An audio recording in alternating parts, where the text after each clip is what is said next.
যেভাবে পানি বাড়তেছে আল্লাহ জানে কি অবস্থা। এই যে একটা রাস্তা, নতুন একটা রাস্তা হওয়ার কথা, কংক্রিট দেওয়া এই রাস্তাতে।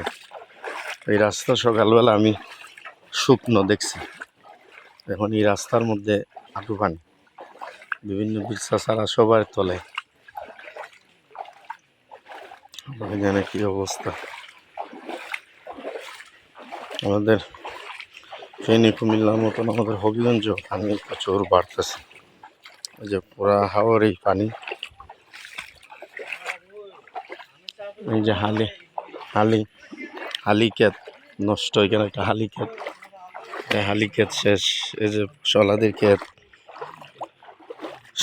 শাক সবজির ক্ষেত, এগুলা কিন্তু শেষ। যে এটা কিন্তু একটা রাস্তা দেখছেন, অনেক বড় রাস্তা। এই রাস্তার মধ্যে পানি। সকলে দোয়া করেন আল্লাহ তাআলা যেন হেফাজতে রাখেন সকলকে।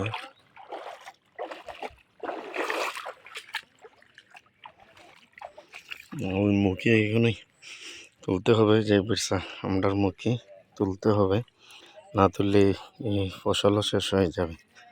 এই পানি কিন্তু চলে আসছে, এই মুহূর্তে মুহূর্তে পানি বাড়তেছে।